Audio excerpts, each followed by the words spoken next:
Good morning students. गया guidance programme के crash course में मैं डॉक्टर उषा आप सबका स्वागत करती हूँ। बच्चों, आपने पिछले क्लास में रिप्रोडक्शन इन ऑर्गेनिज्म पढ़ा था और आज हम नेक्स्ट जो हमारा क्लास है आज का, इसमें हम रिप्रोडक्शन इन ह्यूमन या ह्यूमन रिप्रोडक्शन पढ़ेंगे। This is a very interesting chapter and very elaborate chapter. बहुत ही बड़ा और लेंथी चैप्टर है ये चैप्टर। जहां तक हमारे साइंस से रिलेटेड है ही, बायोलॉजिकल साइंस से रिलेटेड है, इसके अलावा ये हमारे जो नॉर्मल लाइफ है, डे टू डे की जो लाइफ है और जिसको हम कह सकते हैं पर्सनल लाइफ, फैमिली लाइफ जो होती है, उससे रिलेटेड है।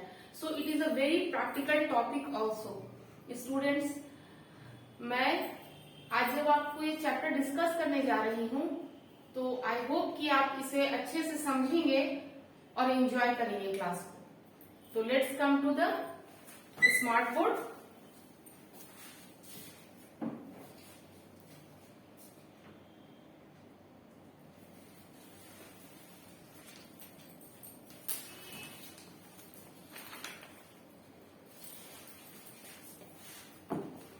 बच्चों, आप यहाँ टॉपिक देख रहे हैं रिप्रोडक्शन इन ऑर्गेनिज्म।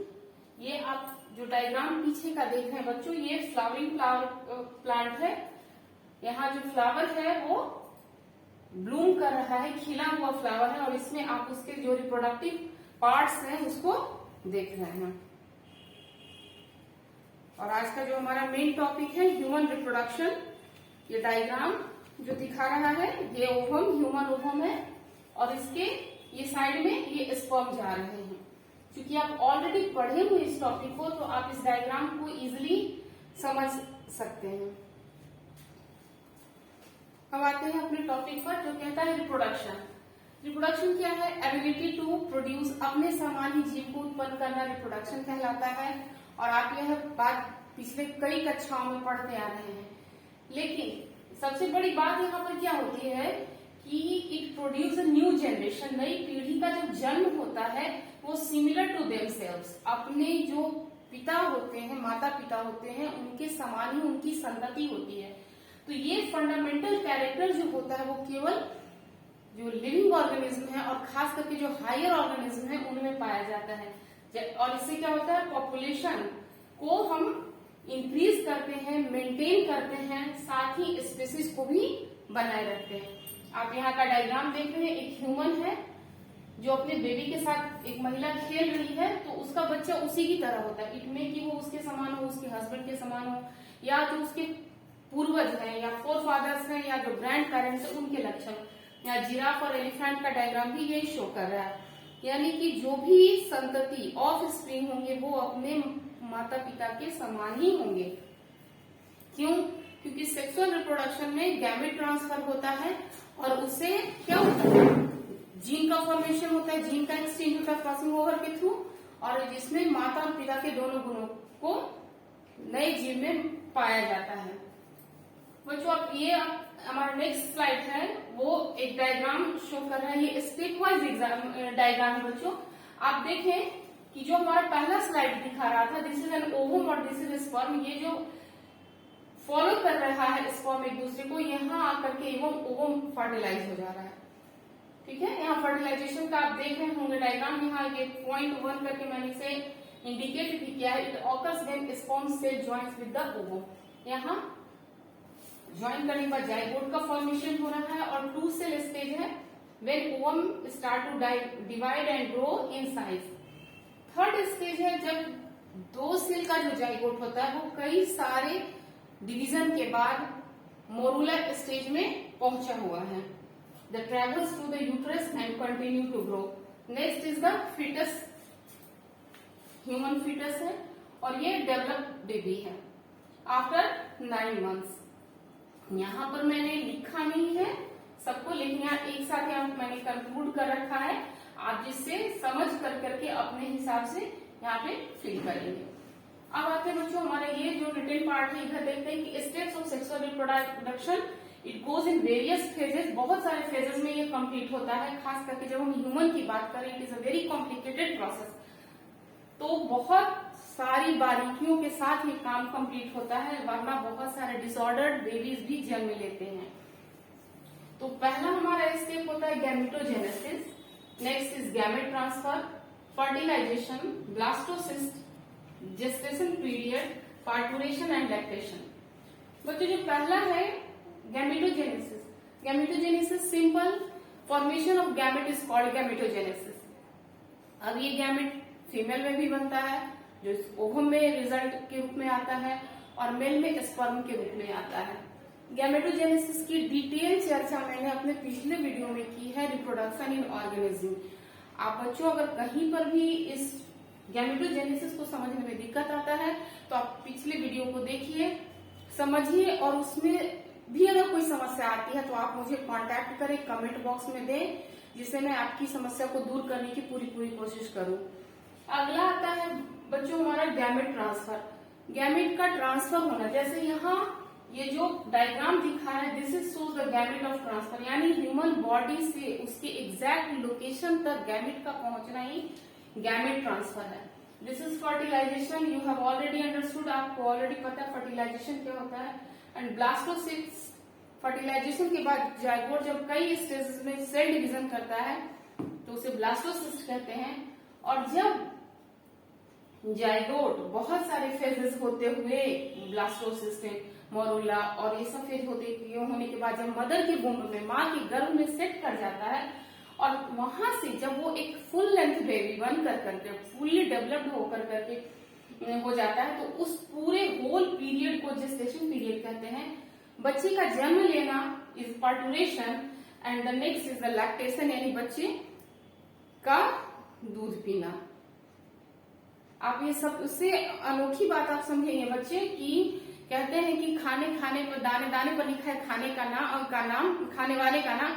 तो जैसे ही बच्चे का जन्म होता है, बच्चे जो है वो माँ ईश्वर उसे अपने आप दूध दे देता है पीने के लिए, यानी हमें ये परेशान होने की जरूरत नहीं। तो ह्यूमन रिप्रोडक्शन को हम दो भागों में बांटेंगे, male reproductive system and female reproductive system. क्योंकि हम दोनों की बात कर रहे हैं, दोनों मिलकर करके इस रिप्रोडक्शन या ह्यूमन रिप्रोडक्शन को कंप्लीट करते हैं, तो दोनों की बात है। तो सबसे पहले हम मेल रिप्रोडक्टिव सिस्टम की बात करेंगे। यहाँ पर सिस्टम, तो फर्स्ट जो हमारा इसको primary sex organ, this is testis. Secondary sex organ को हम तीन भाग में डिवाइड कर सकते हैं। एक्सटर्नल जेनिटिलिया जो कि दो तरह का होता है, स्क्रॉटम और penis. Next is the male genitalia duct, epididymis, vas deferens, इजैक्युलरी duct और यूरेथेरा। और एक्सेसरी रिप्रोडक्टिव ग्लैंड्स, आपको पता है बच्चों कि ग्लैंड्स से हार्मोन निकलते हैं और हार्मोन जो होता है वो जो हायर ऑर्गेनिज्म है उनमें बहुत बड़ा रोल प्ले करता है उनके फिजिकल, इमोशनल, साइकोलॉजिकल डेवलपमेंट के लिए। तो रिप्रोडक्टिव सिस्टम में भी ग्लैंड्स का बहुत बड़ा रोल होता है। उसमें सबसे पहला है seminal vesicle, next is the prostate gland and third is the Cowper gland. जब हम पेयर टेस्टिस की बात करते हैं बच्चों, तो आप देखिए कि इधर जो डायग्राम है ये हमारा दिखा रहा है कि स्क्रोटम जो शरीर के बाहर का पोर्शन होता है और it is a very thin membranous structure, उसके अंदर टेस्टिस होता है। टेस्टिस इज द पार्ट जहां पर स्पर्म का फॉर्मेशन होता है और एपिडाइडिमस इज द डक्ट, एक तरह से वो डक्ट है जो कि इस स्क्रोटम टेस्टिस के अंदर बनने वाले स्पर्म को वास डिफरेंसेस से होते हुए फिर जो इजैक्युलरी डक्ट है वहां तक लाता है। यहाँ ये जो टेस्टिस है उसका एलएस दिखाया जा रहा है, देखिए आप स्पर्म डक्ट ये है, एपिडाइडिमस है, स्क्रोटम ये जो आउटर मेम्ब्रेन हुआ, this is the very important seminiferous tubules. इस सेमिनिफेरस ट्यूब्यूल्स ही वो प्लेस है, this is the place where the sperm is formed spermatogenesis के दौरान। यहाँ आप उसका दूसरा फॉर्म देख रहे हैं कि जब स्पर्म का फॉर्मेशन हो जा रहा है तो फिर इस ट्यूब के थ्रू, ये जो हल्का सा जो व्हाइट कलर का ट्यूब, ऑफ व्हाइट कलर का ट्यूब देख रहे हैं, ये जो सुपरफिशियल इंग्यूनल कैनाल है, इसके थ्रू जब वो बाहर आ रहा है तो ये आगे जाकर के वास डिफरेंशिया में मिलता है। यहाँ यही बात लिखी जाती है कि soon after the birth of the 8th month of pregnancy, the descent into the scrotal sac through the inguinal canal, कहने का मतलब कि जब कोई भी ह्यूमन बेबी, खास करके मेल बेबी, जब माँ की गर्भ में होता है तो उसका जो स्क्रोटम है वो इनसाइड द बॉडी रहता है, वो बाहर नहीं आता। लेकिन 8वें महीने के बाद वो शरीर के बाहर आ जाता है और फिर वो हो जाता है आउटर ऑर्गन। आउटर ऑर्गन क्यों होता है? क्योंकि जो स्पर्म फॉर्मेशन के लिए बॉडी टेम्परेचर से हम उसका टेम्परेचर कम होना चाहिए, क्योंकि हाई टेम्परेचर में स्पर्म का फॉर्मेशन नहीं होगा, या फिर जब फॉर्म भी होगा तो वो हेल्दी नहीं होंगे, जो कि आगे जो वो मुश्किल करेगा। तो स्पर्म के फॉर्मेशन, उसके हेल्थ को सही रखने के लिए 8वें महीने के बाद वो शरीर से बाहर इजेक्ट हो जाता है, जिससे कि बॉडी के टेम्परेचर को 2 से 2.5 डिग्री सेल्सियस तक वो मेंटेन कर सके। यहाँ ये लिखा हुआ भी है, अगर आता है ये क्वेश्चन, मैंने अपने क्वेश्चन बैंक में भी दिया है कि why the temperature of scrotum is less than the body temperature, तो due to the maintain the proper functioning of the testis and spermatogenesis. अब बच्चों यहाँ देखिए स्पर्मेटोजेनेसिस का डायग्राम है, ये वही एरिया है जो अभी आपने देखा है टेस्टिस में। This is the spermatogenesis, Sertoli cell, और यहाँ पर ये स्पर्मेटोजोआ जो है वो नेक्स्ट, जब मियोसिस डिवीजन होता है उसके बाद ये हैप्लॉइड बन रहे हैं स्पर्मेटोजोआ, और उसके बाद फिर स्पर्म में चेंज कर जाते हैं। यहाँ इसका स्ट्रक्चर देंगे आप, यहाँ देखिए seminiferous tubules is line internally with spermatogenic cell. Spermatogonia और मेल जर्म सेल और सर्टोली सेल क्या होते हैं? सपोर्टिंग सेल होते हैं। सर्टोली सेल क्या करता है? उसको नरिशमेंट देता है, किसको? स्पर्म को।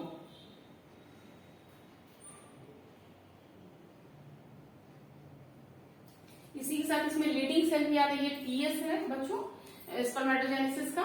यहाँ आप देख रहे हैं स्पर्मेटोजोआ और ये सब का फॉर्मेशन हो रहा है, यहीं पर लीडिंग सेल होता है इंटरस्टिशियल सेल के बगल में ही, जो क्या करता है उसको हार्मोन को सीक्रेट करता है। और आपको पता है कि मेल में कौन सा हार्मोन रिलीज होता है?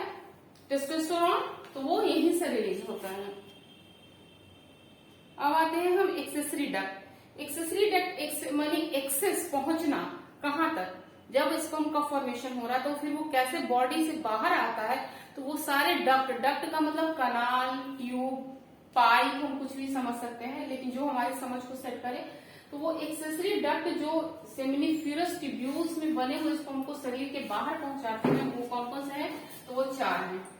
रेटिटेस्टिस या irregular cavities, vas deferentia, series of fine tubules, epididymis, stores sperms temporary, और वास डिफरेंसेस। आप यहाँ देखें ये बच्चों की ये जो डायग्राम है वो यहां से ऐसे हो तो ये नीचे की ओर मुड़ता हुआ फिर ऊपर जा रहा है। तो जहां पर ये शुरू हो रहा है, ये दिस एरिया, ये तो हो गया आपका सेमिनिफेरस ट्यूब्यूल्स। इसके बाद जो सर्किल, जो पूरे सेमिनिफेरस ट्यूब्यूल्स को इंक्लोज करती है, दैट इज एपिडाइडिमस और the head region of the testis. यहीं से हमारा क्या बनता है? वास डिफरेंशिया बनता है। ये आप यहाँ देखें, यहां से, और ये फिर जो ऊपर की ओर जो ट्यूब जा रहा है दैट इज वास डिफरेंशिया। यहीं पर रेटिटेस्टिस है, ब्लड वेसल्स और नर्व भी है। अब ये जो है दिखा रहा है कि conduction of sperm through the accessory duct. तो सबसे पहले सेमिनिफेरस ट्यूब्यूल्स में उसका फॉर्मेशन हुआ, देन वो रेटिटेस्टिस में आया, फिर वास डिफरेंशिया, एपिडाइडिमस, फिर वास डिफरेंशियल, और कॉमन इजेक्युलरी डक्ट के थ्रू वो यूरेथ्रा में आता है और फिर यूरेथ्रियल मीटस में। एक्सेसरी ग्लैंड, एक्सेसरी ग्लैंड में कौन सा है? 3 ग्लैंड होता है, आप ऑलरेडी जानते हैं, कॉपर ग्लैंड, प्रोस्टेट ग्लैंड और सेमिनल वेसिकल। ये आप देखिए यहाँ डायग्राम, ये यूरेथ्रा। आप यहाँ देखिए कि एपिडाइवास डिफरेंसेस से जो स्पर्म आता हुआ है वो यहाँ सीधे यूरेथ्रा में आता है और यहाँ से फिर वो इजेक्युलरी डक्ट के थ्रू शरीर से बाहर निकलता है। ये यूरिनरी ब्लैडर है। यहीं पर जो लीफ शेप का जो स्ट्रक्चर है that is the seminal vesicle. Seminal vesicle 2 है और दोनों ही इजेक्युलरी डक्ट के बगल में है। यहीं पर एक छोटा सा सीड के शेप का स्ट्रक्चर होता है दैट इज द बल्ब, वो यूरेथ्रियल ग्लैंड और द कॉपर ग्लैंड, और ये प्रोस्टेट ग्लैंड। ये क्रॉस सेक्शन है इसका जिसमें ब्लड वेसल्स, इरेक्टाइल एरिया जो है वो उसको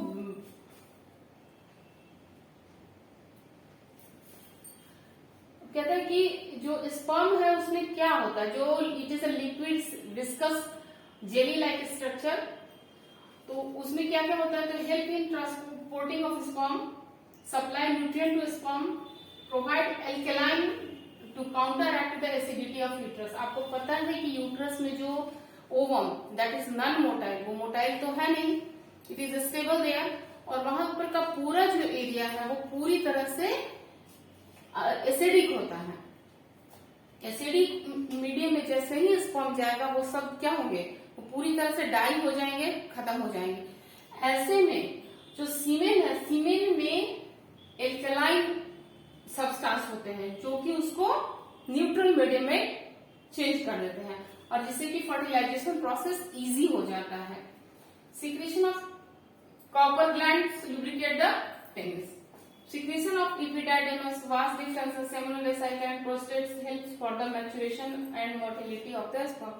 बच्चों आप ऑलरेडी इस चैप्टर को पढ़ चुके होंगे आई होप, तो मैं इसे केवल ऊपर से कवर कर रही हूँ और मेन पॉइंट्स को ही बार बार डिस्कस कर रही हूँ ताकि आप एक तरह से आपका क्विक रिवीजन हो जाए। तो आई होप कि आप इसको समझ रहे होंगे। ये जो फोर्थ है it is a copulatory organ, यही वो ऑर्गन है जो कि पॉपुलेशन में भाग लेता है, and it is erectile spongy tissue, sponge के समान फूल जाता है, सिकुड़ जाता है। When spongy tissue is filled with the blood, the penis erect and facilitate insemination. Sperm का बाहर आना ही इंसेमिनेशन कहलाता है, and it is a cone shaped tip of the penis that is called gland penis. यहाँ पर थीन membrane होता है जो कि इरेक्शन के दौरान अपने आप फट जाता है, जिसको प्रोपोस भी कहते हैं। बच्चों हम आते हैं अपने फीमेल रिप्रोडक्टिव सिस्टम में। फीमेल रिप्रोडक्टिव सिस्टम ये भी दो तरह का है। पहला तो पेयर्ड ओवरीज जो कि यहाँ आ गया है एक्सेसरी डक्ट में, this is included here. Paired ovaries, oviduct, uterus and vagina. External genitalia में mons, pubis, vestibules, hymen and clitoris. तो सबसे पहले आते हैं हम पेयर्ड ओवरीज में। आप देखें बच्चों, पेयर्ड ओवरीज महिलाओं में, स्त्रियों में दो तरह के ओवरीज होते हैं जो दोनों तरफ होते हैं, दिस इज द ओवरी, और हर इसी ओवरी से हर महीने कभी एक बार इससे और एक बार अल्टरनेट हर बार एक रिलीज होता है ओव्यूलेशन के थ्रू, और वो वेट करता है फॉर द फर्टिलाइजेशन। यही फर्टिलाइजेशन जब नहीं होता है तो वो मेंस्ट्रुअल साइकिल में कन्वर्ट हो जाता है। आप पढ़े हुए हैं तो मैं इसे डेप्थ में नहीं जा रही हूँ, आप इसका डायग्राम देखिए और समझिए। तो primary sex organ that is produce ओवा एंड स्टेरॉइड ओवेरियन हार्मोन, कौन सा, एस्ट्रोजन एंड प्रोजेस्टेरॉन, कहां से रिलीज होता है, ओवरी से रिलीज होता है। Each ovary is about 2.4 centimetre in length, कितना लेंथ होता है, 2.4 सेंटीमीटर लेंथ, और यही से जो हार्मोन रिलीज होते हैं वो जब फर्टिलाइजेशन के बाद जो जाइगोट का फॉर्मेशन होता है तो वो वुम्ब को यानी माँ के गर्भ को और सपोर्ट करते हैं, उसे नरिशमेंट करते हैं, जिससे कि वो आने वाले बेबी के लिए तैयार होता है। अब ये डायग्राम देखिए, यहाँ ये जो ओवरी का यह डायग्राम मैंने लार्ज करके दिखाया है। Number 1 is the primary follicle. जैसे ही जो लड़कियां जन्म लेती हैं उनके अंदर बहुत सारे एग्स ऑलरेडी मौजूद होते हैं, मगर वो डेवलप नहीं होते। After a certain period of time वो एक धीरे धीरे डेवलप होते हैं और मैच्योर होना शुरू होते हैं, और हर महीने एक डिस्चार्ज होता है। इसी बात को आप इस तरह से समझ सकते हैं कि शुरुआती दौर में यानी कि जो 30 से बिलो जो एज होता है उस दौरान जो फर्टिलिटी पावर होता है महिलाओं में या किसी भी मेल और फीमेल में वो बहुत ज्यादा होता है। क्यों? क्योंकि वो उस समय बॉडी में एग्स का फॉर्मेशन या स्पर्म का फॉर्मेशन होता है वो बहुत अधिक मात्रा में होता है, और आफ्टर 30-35 एग का न केवल नंबर कम जाता है बल्कि उसकी जो क्वालिटी है वो भी कम जाती है। जो आफ्टर दैट एज फर्टिलाइजेशन जो होता है वो बहुत ही मुश्किल होता है, और ऐसे में जो साइंस का हम सहारा लेते हैं जिसमें इन विट्रो फर्टिलाइजेशन आता है, आपको पता है, IVF जिसे हम कहते हैं। तो यहाँ आप देखिए कि प्राइमरी फॉलिकल यहाँ जो फॉलिकल है यानी सेल जो है वो डेवलप हो रहा है। क्या है ये सेल? कुछ और नहीं, ये ओवा ही है जिसका हम एक सेल कह रहे हैं, follicular cell, mature follicular cell. यहाँ पर ये ओव्यूलेशन होता है यानी एग जो है वो अब यहाँ कहाँ आ गया, इस एरिया में, फैलोपियन ट्यूब वाले एरिया में। और यही जो फॉलिक्यूलर टिश्यू है वो अपने आप को इंक्लोज कर करके कॉर्पस ल्यूटियम बनाता है। कॉर्पस ल्यूटियम बनाने का मतलब क्या हुआ कि now egg is ready for the fertilisation. वो पहले ही से अपनी प्रिपरेशन शुरू कर लेता है। अगर एग फर्टिलाइज हो जाता है तो ये कॉर्पस ल्यूटियम फिर आगे जो वुम्ब है, यूट्रस रीजन है, उसको सपोर्ट करता है। अगर ये चीज नहीं हो पाती है तो फिर वो मेंस्ट्रुअल पीरियड के दौरान वो रिलीज हो जाता है और नया फिर से एक का फॉर्मेशन शुरू हो जाता है। Next is the oviduct. आप यहाँ देखिए फाइमरी जो मैंने अभी बताया, यहाँ से ओवरी से जब ओवा रिलीज होता है तो फाइमरी के थ्रू इन्फंडिब्यूलम में आता है और दिस इज द रीजन यहाँ पर वो वेट कर रहा होता है फॉर द फर्टिलाइजेशन। जैसे ही फर्टिलाइजेशन कंप्लीट होता है वो यहाँ आ जाता है, जो कि हम अगले क्लास में पढ़ेंगे, जो फर्टिलाइजेशन ही है। यहाँ इस्थेमस, एम्पुला। तो बच्चों यहाँ पर ये डायग्राम आप देख समझ लीजिए, क्योंकि डायग्राम बनाने के लिए आता है तो आप इस डायग्राम को अच्छे से बनाएं, उसकी लेबलिंग करें और हो सके तो ऑलवेज लेबलिंग जो करें वो राइट हैंड साइड में करें। यहाँ तो मैंने चारों तरफ कर रखा है, लेकिन लेबलिंग जो होती है वो ऑलवेज राइट हैंड साइड में करें और साथ ही साथ उसके पार्ट्स का भी नाम दें। अगला है यूट्रस और वूम्ब। वूम्ब का यहाँ यूट्राइन कनाइन जो होता है वो 3 तरह का होता है, perimetrium, myometrium and endometrium.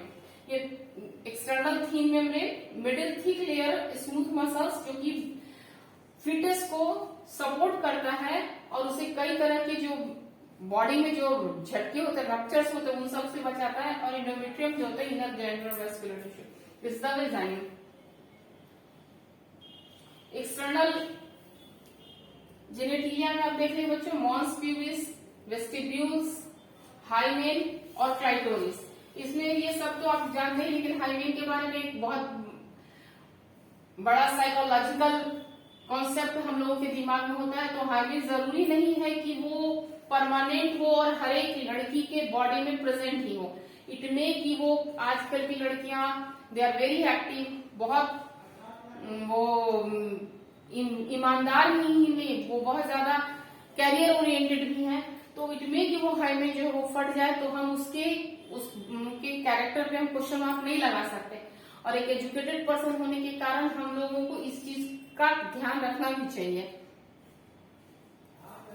Next is the menstrual cycle. ये मेंस्ट्रुअल साइकिल कब हो रहा है बच्चों? जबकि फर्टिलाइजेशन नहीं होता। इन्फंडिब्यूलम में egg is waiting for the fertilisation. When fertilisation doesn't occur the menstrual cycle begins. और मेंस्ट्रुअल साइकिल में कुछ नहीं होता, वो जो इंडोमेट्रियम वॉल है वो रप्चर होता है और जो ब्लड वहां पर फीटस के सपोर्ट के लिए जमा होता है, वही ब्लड जो होता है वो बॉडी से बाहर इजेक्ट हो जाता है। तो ओवेरियन साइकिल जो, अच्छा इसके बाद होता है कि मेंस्ट्रुअल साइकिल में कौन कौन से इवेंट होते हैं? तो सबसे पहला इवेंट ये होता है कि ओवरी जो होती है वो चेंज कर जाती है। यूट्राइन साइकिल शुरू हो जाता है जिसमें यूट्रस, ओविडक्ट और वेजाइना में चेंजेस आ जाते हैं। मेंस्ट्रुअल साइकिल 28 से 29 डेज का होता है। आप यहाँ देखिए इसके 4 phases, menstrual phase 1 to 5, follicular phase 5 to 13, ovulatory phase 14th day और सेक्रेटरी फेज 15 to 28 डेज। इसको थोड़ा सा यहाँ डिटेल में देख लें, क्योंकि इससे क्वेश्चंस हमेशा ही आते हैं, या तो डायग्राम बनाने के लिए या write a detail about the menstrual cycle. तो menstrual cycle is a monthly series of event that associated with the maturation of oocyte। oocyte जो गैमेटोजेनेसिस के थ्रू जब oocyte बनता है तो वो मैच्योर होने के बाद जब बॉडी में रिलीज हो जाता है तो उसी को हम मेंस्ट्रुअल साइकिल कहते हैं। ये कितने दिन का होता है? 28 डेज का, यानी 28वें दिन में oogenesis के थ्रू एग जो है वो मैच्योर होकर करके फीमेल बॉडी के फाइब्री से लेकर के इन्फंडिब्यूलम रीजन तक पहुंचता है। The day 1 where the cycle begin is called the first day। The several follicles will start this process at the same time. Same time means क्या? एक तरह से जब इधर ओव्यूलेशन होता है, इधर दूसरी तरफ नए एग का फॉर्मेशन शुरू हो जाता है. फॉर्मेशन मीन्स यहाँ मैच्योरेशन है. Menarche is the first stage or the first time when the menstrual cycle begin. ये क्वेश्चन अक्सर ही आते हैं. एंड जस्ट अपोजिट जब वो बंद होता है menstrual cycle, that is called a menopause.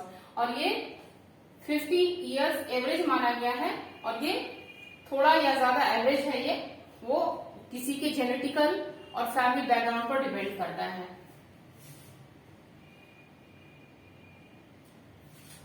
अब आते हैं इसकी कई फेजेस हैं.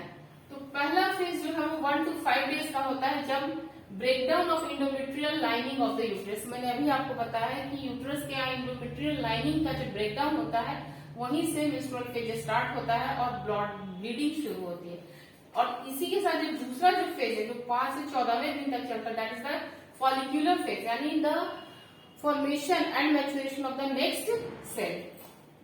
और इसके लिए जो हॉर्मोन्स होते हैं, that is the gonadotropin hormones LH and FSH. ये क्या करते हैं? They cause follicular growth and growing follicles produce estrogen. और इस दौरान जब ओव्यूलेशन होता है तो LH और FSH जो होता है वो अपने पीक पर होता है. आप इस डायग्राम में इस ग्राफ को देखें कि 14th day, that is called ovulation day, ये अपने पीक पर. आप LH को देखिए ये कहाँ पहुंचा हुआ है, FSH भी as it is. Fluctuation of ovarian hormone levels, यहाँ पर देखिए कितना फ्लक्चुएट कर रहा है. शुरू के जो 5 दिन है वहां बहुत ही नॉर्मल वे में चल रहा है, लेकिन जैसे ही 5 to 15 डेज यानी ओव्यूलेशन फेज में पहुंचता है, ये प्रोजेस्टेरोन, ये एस्ट्रोजन हार्मोन काफी बॉडी में बढ़ा हुआ है, काफी ज्यादा ऊपर गया, लेकिन प्रोजेस्टेरोन एकदम नॉर्मल है और बहुत ही कम है. लेकिन जैसे ही 15 डेज को क्रॉस करता है, प्रोजेस्टेरोन हार्मोन क्या होता है? बढ़ जाता है. ये क्या होता है? Progesterone means the pregnancy. ये प्रेगनेंसी के लिए रिस्पॉन्सिबल है. और जैसे ही वो फर्टिलाइज होता है, जाइगोट का फॉर्मेशन होता है, वो प्रोजेस्टेरोन जो होता है वो इंक्रीज कर जाता है. इससे क्या होता है कि यूट्रस जो होता है वो थिक होना शुरू होता है और वो उससे वहां नरिशमेंट, साथ ही ऑक्सीजन और ब्लड की सप्लाई जो होता है काफी अधिक मात्रा में होनी शुरू हो जाती है. But when fertilisation doesn't occur, progesterone hormone का सिक्रीशन लो हो जाता है और एस्ट्रोजन फिर से बढ़ना शुरू होता है. तो ये role of hormone in the menstrual cycle, ये क्वेश्चन आता है. आप इसको थोड़ा सा देख लेंगे.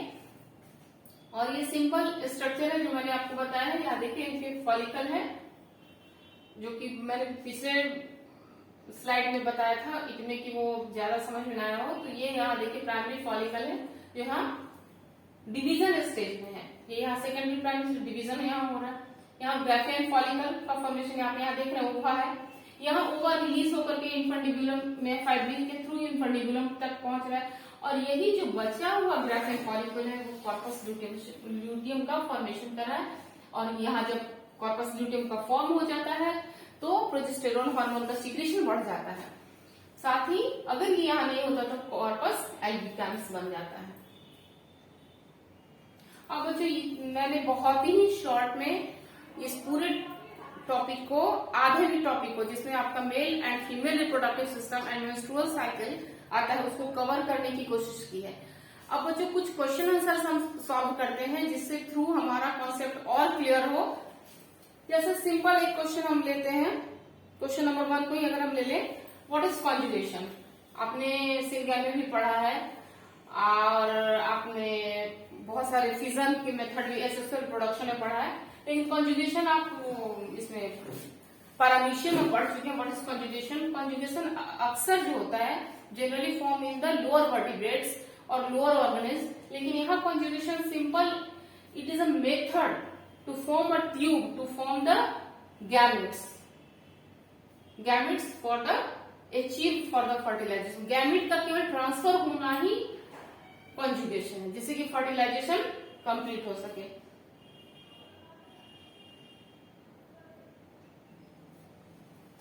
एक क्वेश्चन आप देखिए और बच्चों कि what is the advantage of hermaphroditism. Hermaphroditism क्या होता है? You know very well. तो लेकिन इसका सबसे बड़ा एडवांटेज जब क्वेश्चन पूछा, the question is direct, what is the advantage, not the what is hermaphroditism। तो हमको इसको एक्सप्लेन नहीं करना, you must write the answer, what is the question asking, क्या क्वेश्चन पूछ रहा है। तो यह एडवांटेज पूछ रहा है। hermaphrodite के कारण क्या होता है कि वो डबल हो जाता है रिप्रोडक्टिव कैपेसिटी, तो पोटेंशियल उसका बढ़ गया, जिससे कि ऑल इंडिविजुअल प्रोड्यूस एग्स में होंगे। साथ ही यूनिसेक्सुअल ऑर्गेनिज्म में होता है तो केवल फीमेल इसको प्रोड्यूस करते हैं। तो आप कुछ ही क्वेश्चंस को देखें, मैंने इसमें कई सारे डाल रखे हैं, जैसे सीमेन क्या है, you know very well, inguinal canal क्या होता है। तो एक आप इसको देखें, व्हाट इज कैपेसिटेशन। कैपेसिटेशन क्या होता है, जब स्पर्म जो होता है वो ह्यूमन फीमेल रिप्रोडक्शन के दौरान, सिस्टम के दौरान, जब वो वेजाइना में इजेक्ट हो जाता है, उसके बाद वो, चूंकि this is a very different path to go for the sperm को वहां तक पहुंचना काफी मुश्किल होता है।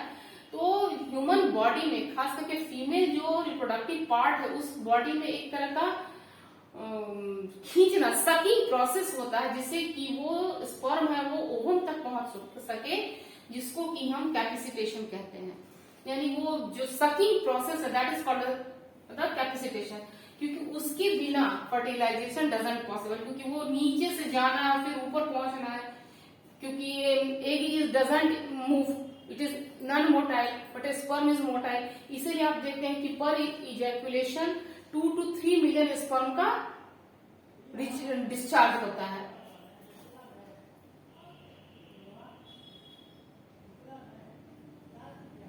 Next, what is puberty, you know, but the question is here, I would like to discuss. यहाँ पर मैं ये क्वेश्चन डिस्कस करते हैं कि क्यों मेंस्ट्रुएशन नहीं होता है जब कोई महिला गर्भवती हो जाती है। तो क्या होता है, सिंपल फीटस इम्प्लांट हो गया यूट्रस में, कब, जबकि वो ट्रोपोब्लास्ट स्टेज में आ जाता है। ट्रोपोब्लास्ट स्टेज क्या है, ये अगले क्लास में जब फर्टिलाइजेशन एंड प्रेगनेंसी मैं पढ़ाऊंगी तब आपको बताऊंगी बच्चों, लेकिन आपको पता है ट्रोपोब्लास्ट क्या होता है। तो जब ट्रोपोब्लास्ट स्टेज में फीटस यूट्रस में इम्प्लांट हो जाता है, इसके बाद प्लासेंटा का फॉर्मेशन होता है। यू नो, प्लासेंटा क्या करता है, ह्यूमन क्रॉनिक जो गोनेडोट्रोपिक हार्मोन है HCH, उसका सीक्रेशन जो होता है वो क्या करता है, स्टार्ट कर देता है। इसके कारण जो फीटस है वो इजिली डेवलप होना शुरू होता है, उसको नरिशमेंट मिलना शुरू होता है। तो जब HCH का जब सीक्रेशन होता है तो वो काउंटर रिस्पॉन्स देता है, फीडबैक रिस्पॉन्स देता है, जिससे कि FSH का सीक्रेशन पिट्यूटरी रोक देता है। और पिट्यूटरी जब FSH का सीक्रेशन रोक देता है तो LH का सीक्रेशन नहीं होगा, यानी एस्ट्रोजन का सीक्रेशन नहीं होगा, जिसकी वजह से ओव्यूलेशन नहीं होगा, और जब ओव्यूलेशन नहीं होगा तो फिर मेंस्ट्रुअल साइकिल नहीं होगा। It is a correlated method, जहां जब ये प्रोसेस शुरू है, प्रेगनेंसी प्रोसेस शुरू है, तो नेचुरली जो है वो FSH का सीक्रेशन रुक जाएगा और प्रोजेस्टेरॉन का सीक्रेशन बढ़ेगा। तो यहाँ पर बच्चों, यहाँ पर जो पूरा जो रोल है, वाइटल रोल जो प्ले कर रहा है वो हार्मोन कर रहा है। तो मेरा आपसे ये रिक्वेस्ट रहेगा कि role of hormone in the pregnancy and menstrual cycle आप जरूर देख लें और अच्छे से देख लें, ना केवल एग्जाम के लिए, एग्जाम में, बल्कि आगे भी जानकारी के लिए, पढ़ाई के लिए। नॉलेज इज पावर, मैं हर क्लास में आपको कहती हूँ, आप जितना ज्यादा जानकार होंगे उतने ज्यादा समझदार होंगे और परिवार और समाज के लिए फ्रूटफुल होंगे। एक पढ़ा लिखा आदमी किसी भी समाज का बहुत बड़ा उत्पाद होता है। आपको पता है ना कि आप इकोनॉमिक्स में पढ़ रहे कि ह्यूमन जो है वो भी एक तरह का क्या है, उत्पाद है। और इंडिया में तो यंग लोगों का जो पॉपुलेशन है बहुत ही ज्यादा है, तो हम अपने देश के लिए बहुत अच्छा करेंगे। इसके साथ ही आप एक क्वेश्चन को देखिए कि the sperm of specific species adhere to egg of specific species, किसी भी स्पेसिफिक स्पीसीज का स्पर्म जो होता है वो उसी स्पीसीज के ओवम के साथ इन कांटेक्ट में आता है। क्यों दूसरे के साथ क्यों नहीं आता, क्योंकि उन दोनों के अंदर जो केमिकल कॉम्बिनेशन है वो एक दूसरे के लिए पूरक होते हैं। अगर वो दूसरे स्पीसीज के साथ कांटेक्ट में आएंगे तो वहां पर एंटी फर्टिलाइजिन का सिक्रेशन हो जाएगा, जो प्रोटीन है, और वहां पर फर्टिलाइजेशन नहीं हो पाएगा। इट में की जो बॉडी है वो डाई कर जाए। बच्चों कुछ यहाँ आप मल्टीपल क्वेश्चंस भी मैंने दे रखे हैं, आप उसे भी देख लेंगे। इसमें आप आइए क्वेश्चन नंबर 4 पे।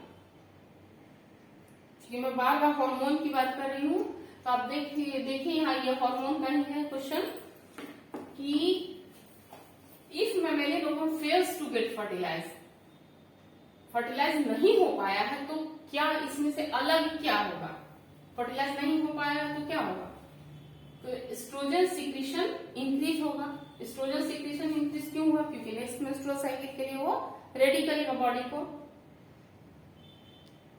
Beside activating the egg another role of sperm, egg को तो एक्टिवेट करता ही है स्पर्म, इसके अलावा वो और क्या काम करता है? तो सबसे बड़ा काम ये करता है कि वो डीएनए को रिलीज करता है, कैरी कर रहा होता है, वो डीएनए को रिलीज करता है।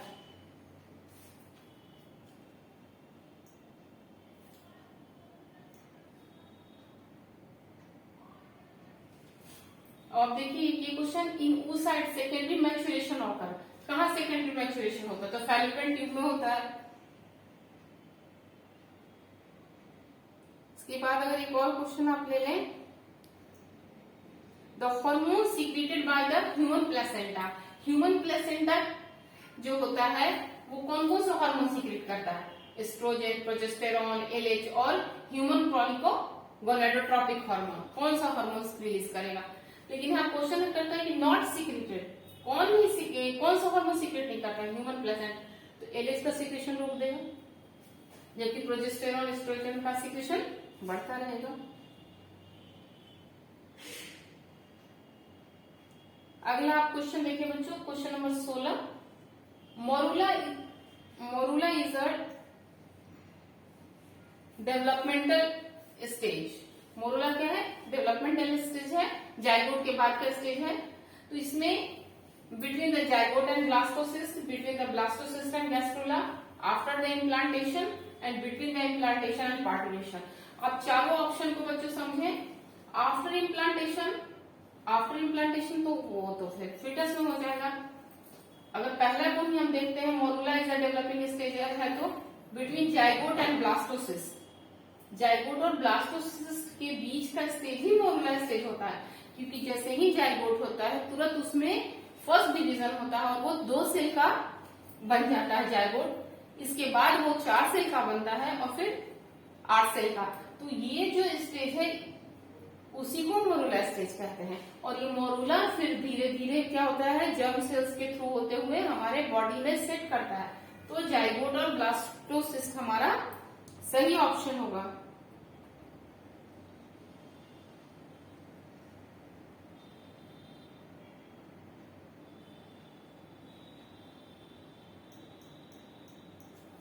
कई बार बच्चों हम कंफ्यूज भी कर सकते हैं, यूट्रस इज अ सिंगल, और उसको और भी क्या कर सकते हैं हम यूट्रस तो साइंटिफिक टर्म हो गया, लेकिन उसको आम इंग्लिश की भाषा में हम उसको विम्ब कहते हैं, जबकि फाइनरी, इस्थेमस और एम्पुला जो है वो फीमेल रिप्रोडक्टिव पार्ट के नाम है।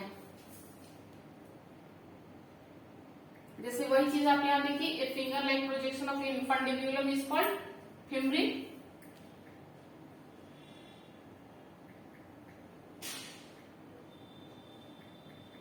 मैंने बच्चों आप देखिए कुछ क्वेश्चन आंसर जो मैंने दे रखे हैं वो fill in the blanks form में ही है। जैसे mature female gamete is called oogenesis। तो ये सब छोटे छोटे क्वेश्चन है बच्चों, 1-1 नंबर के, 2-2 नंबर के, जो अक्सर पूछे गए हैं और आप उसे ध्यान में रखें। The first menstrual begin at puberty is called menarche.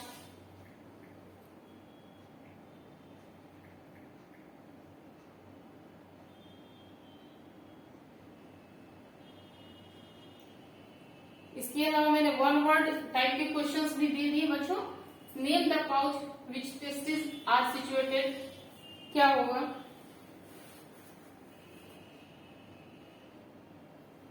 The length of the fallopian tube,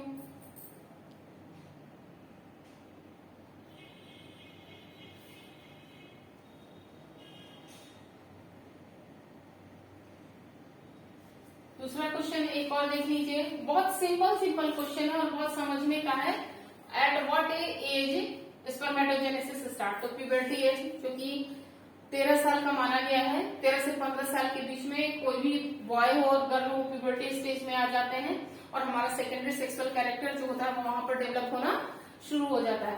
तो बच्चों इस क्लास में मैंने बहुत ही ज्यादा कोशिश की है कि आप इन सारे क्वेश्चंस को देखें और समझें। साथ ही अगली क्लास में जो बचा हुआ रेस्ट पार्ट है, प्रेगनेंसी, पार्चुरेशन और लैक्टेशन, उसको मैं कवर करूंगी। तब तक बच्चों आप इस पूरे स्लाइड को पढ़ें, अपनी तैयारी को कंटिन्यू रखें और बहुत अच्छे से तैयारी करें। मार्क्स तो बच्चों बहुत ही मायने रखते हैं, साथ ही नॉलेज भी बहुत मायने रखता है। तो इसके साथ ही मैं अपनी इस क्लास को यहाँ खत्म करती हूँ। आई होप कि आप बच्चों अपनी पढ़ाई को अच्छे से कंटिन्यू कर रहे होंगे और अगले क्लास के लिए आप तैयार रहेंगे। इस क्लास में मैंने जो भी बताया उसमें अगर आपको कहीं भी कोई प्रॉब्लम होता है तो आप मुझे कमेंट बॉक्स में लिख करके अपनी प्रॉब्लम को सॉर्ट आउट कर सकते हैं, अपने कंफ्यूजन को दूर कर सकते हैं। Thank you.